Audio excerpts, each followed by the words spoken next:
उत्तर प्रदेश लोक सेवा आयोग से एक महत्वपूर्ण सूचना निकल के आई है कि पीसीएस के बाद आरओ और एआरओ की परीक्षा को लेकर आयोग पर दबाव बढ़ चुका है। कमेटी के माध्यम से इस बात पर निर्णय लिया जाएगा कि आरओ एआरओ की परीक्षा एक दिवसीय कार्य में संभव हो सकती है अथवा नहीं, इस संबंध में निर्णय लिया जाएगा। साथ ही साथ आरओ एआरओ की परीक्षा की तिथि कब तक घोषित की जाएगी, ये सबसे बड़ा प्रश्न बना हुआ है और आयोग के ऊपर इसका भी दबाव बन चुका है। फिलहाल आयोग इस समय पीसीएस प्रारंभिक की परीक्षा की तैयारी में जुट चुका है।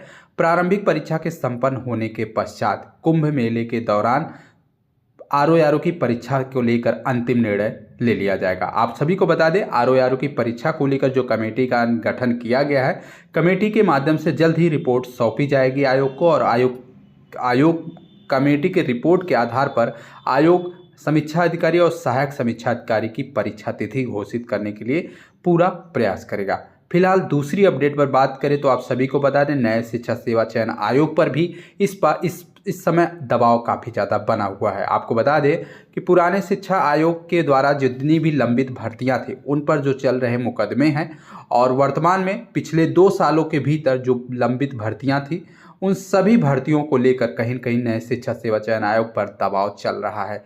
इस दबाव की वजह से नई शिक्षक भर्ती को लेकर कोई भी नया निर्णय नहीं लिया जा रहा है। फिलहाल आप सभी को बता दें, नए शिक्षा सेवा चयन आयोग पर जितने भी लंबित मुकदमे हैं और पुरानी भर्तियां हैं उनके वजह से नई भर्ती को आने में थोड़ा सा वक्त लग सकता है। इसके अलावा अगर हम बात करें तो 2027 के चुनाव को देखते हुए योगी जी के मंत्रिमंडल में विस्तार होने जा रहा है और काफ़ी कुछ बदलाव देखने को मिल रहा है और यही वजह है कि सरकार 2027 की तैयारी में लगी हुई है। साथ ही साथ उत्तर प्रदेश में शिक्षक भर्ती को लेकर तमाम चीज़ें ठंडे बस्ते में जा चुकी हैं। फिलहाल इस वीडियो के माध्यम से हम अपडेट पर चर्चा करेंगे पीसीएस की परीक्षा और आरओ की परीक्षा को लेकर, जो कि समाचार पत्रों के माध्यम से अपडेट निकल के आई है। समाचार पत्रों के माध्यम से सूचना यह है कि पीसीएस के बाद आरओ की परीक्षा को लेकर फिर से दबाव आयोग पर बन रहा है।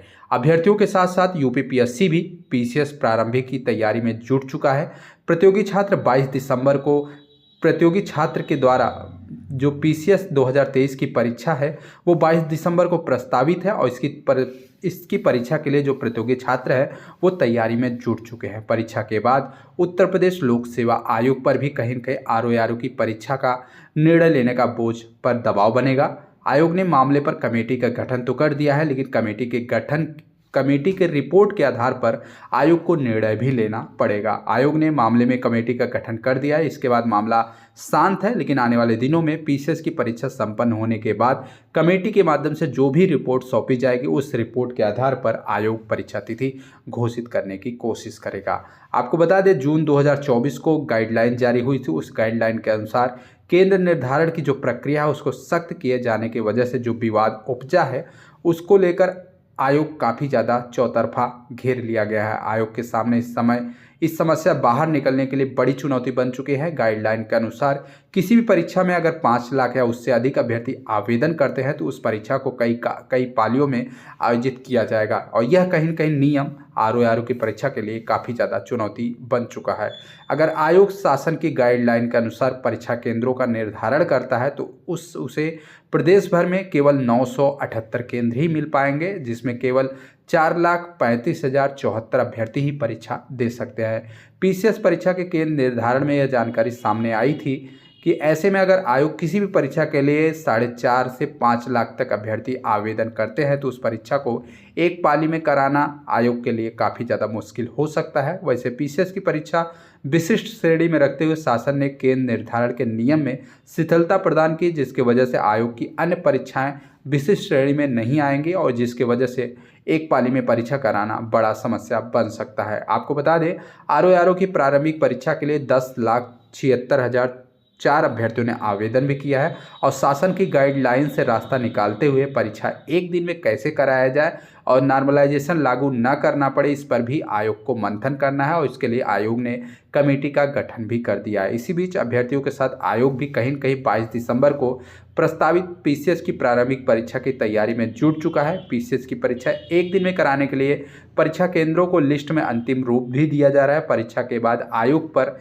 आरओ की प्रारंभिक परीक्षा कराने का एक दबाव बनेगा। सूत्रों से अपडेट ये भी निकल के आ रही है कि कमेटी जल्द ही अपनी रिपोर्ट आयोग को सौंप देगी और आरओ की जो प्रारंभिक परीक्षा है महाकुंभ के बाद कराए जाने की तैयारी भी देखने को मिलेगी। फिलहाल पीसीएस और आरओ की परीक्षा को लेकर आयोग इस समय काफ़ी ज़्यादा दबाव में चल रहा है। इसके अलावा दूसरी बड़ी अपडेट पर बात करें तो नए शिक्षा सेवा चयन आयोग को कई लंबित भर्तियां और मुकदमे की जानकारी मिलने की वजह से नई भर्तियों पर कहीं न कहीं दबाव बन चुका है। काम की अधिकता की वजह से आयोग नई भर्तियों पर किसी प्रकार का कोई निर्णय नहीं ले पा रहा है। ऐसे में जितनी भी लंबित भर्तियां हैं, मुकदमों को निपटाने के साथ साथ नई भर्ती प्रक्रिया शुरू करने के लिए आयोग के जो अध्यक्ष हैं प्रोफेसर कीर्ति पांडे ने अफसरों से प्रतिदिन एक लक्ष्य निर्धारित कर दिया है और प्रतिदिन मीटिंग के माध्यम से कुछ न कुछ निर्णय लिया जा रहा है। आयोग ने हाल में ही अशासकीय कॉलेजों में असिस्टेंट प्रोफेसर के रसायन विज्ञान के शेष 13 पदों का लंबित चयन परिणाम भी घोषित कर दिया है। लंबित चयन परिणाम घोषित होने के बाद आयोग पर टीजीटी जीव विज्ञान के 35 पदों पर जो लंबित इंटरव्यू है उसको भी कराने और परिणाम जारी करने का दबाव बढ़ गया है। आयोग के गठन से पहले 2 बड़ी भर्तियां शुरू होने वाली थी, लेकिन बाद में दोनों भर्तियां भी आयोग के जिम्मे कर दी गई। इनमें अशासकीय महाविद्यालय में असिस्टेंट प्रोफेसर के 1017 पद और अशासकीय महाविद्यालय में टीजीटी पीजीटी के 4163 पदों पर भर्ती शामिल है। आयोग पर दोनों भर्तियों की परीक्षा तिथि घोषित करने का भी दबाव बन रहा है। इन लंबित भर्तियों को पूरा करने के लिए आयोग को लंबित मुकदमों का भी निस्तारण कराना है, क्योंकि शिक्षा सेवा चयन आयोग में उच्चतर शिक्षा आयोग और माध्यमिक शिक्षा सेवा चयन बोर्ड का विलय होने के बाद उसमें जितने भी मुकदमे थे उनको भी हस्तांतरित नए आयोग को कर दिया गया है। आयोग में अब तक विधि अधिकारी की नियुक्ति नहीं हुई है, सो मुकदमों के निस्तारण की जिम्मेदारी भी दूसरे कर्मचारी के अफसरों पर मिल रही है। आयोग में अस्थायी उप सचिव के 4 पद हैं, जिसमें से 1 पद पर कार्यवाहक हैं और बाकी पर उप सचिव तैनात किए गए, जबकि 3 पद अभी तक कहीं न कहीं रिक्त पड़े हुए हैं। इसके साथ साथ ही आईटी विभाग में डाटा एनालिस्ट का भी पद रिक्त चल रहा है। इन महत्वपूर्ण पदों के खाली होने की वजह से आयोग के कार्यों में कहीं न कहीं बाधा भी आ रही है। आयोग के सूत्रों से बड़ी अपडेट है कि अध्यक्ष ने सभी कर्मचारी और अफसरों के लिए रोज का लक्ष्य निर्धारित कर दिया है।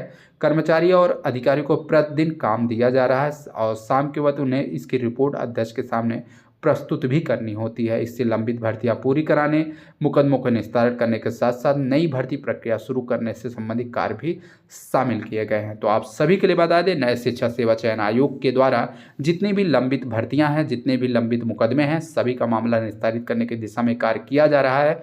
बात करें असिस्टेंट प्रोफेसर और टीजीटी पीजीटी की परीक्षा को लेकर तो केंद्रों के निर्धारण से संबंधित सूचनाएं सभी जिलों से मांगी गई थी और आज देर शाम तक सभी जिलों के द्वारा रिपोर्ट आयोग को, जो नए शिक्षा सेवा चयन आयोग के अध्यक्ष महोदय हैं, उनको आज सौंपना है। तो देर शाम तक इस बात की पुष्टि भी हो जाएगी कि असिस्टेंट प्रोफेसर शिक्षक भर्ती और टीजीटी पीजीटी शिक्षक भर्ती का जो विज्ञापन जारी हुआ था उस विज्ञापन का परीक्षा जनवरी 2025 तक हो पाएगा अथवा नहीं, इस बात का खुलासा आज देर शाम या कल तक आप सभी को जानकारी दे दी जाएगी। इसी चैनल के माध्यम से आपको अपडेट भी मिल जाएगी, तो चैनल से आप जरूर जुड़े रहिएगा। इसके अलावा तीसरी बड़ी अपडेट पर बात करें तो ये चुनाव से संबंधित महत्वपूर्ण अपडेट है कि उत्तर प्रदेश में 2027 के चुनाव को देखते हुए अब योगी जी के मंत्रिमंडल में बड़ा फेरबदल हो चुका है। उपचुनाव जीतने के बाद कहीं न कहीं 2027 के लिए टीम तैयार की जा रही है। भाजपा के कुछ नेता संगठन से सरकार, तो कुछ सरकार से संगठन में जा सकते हैं मंत्री लोग।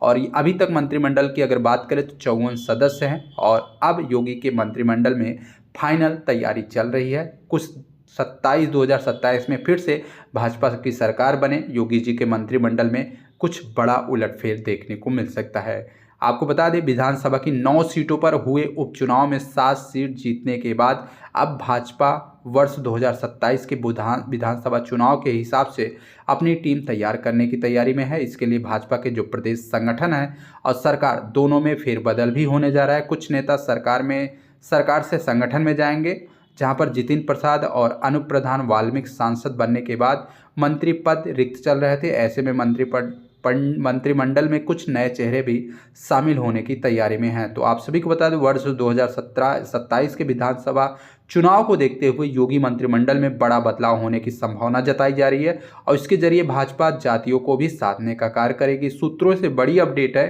कि मुख्यमंत्री योगी आदित्यनाथ अपने कई मंत्रियों के कामकाज से भी खुश नहीं है। परिणाम न देने वाले कुछ मंत्री हटाए भी जा सकते हैं और कुछ मंत्री के विभागों में फेरबदल की संभावना भी बन रही है। मंत्रिमंडल में शामिल होने वाले दावेदार जो है लखनऊ के साथ साथ दिल्ली तक समीकरण बैठाने में लगे हुए हैं। कुछ नए चेहरे को मंत्रिमंडल में शामिल भी किया जा सकता है।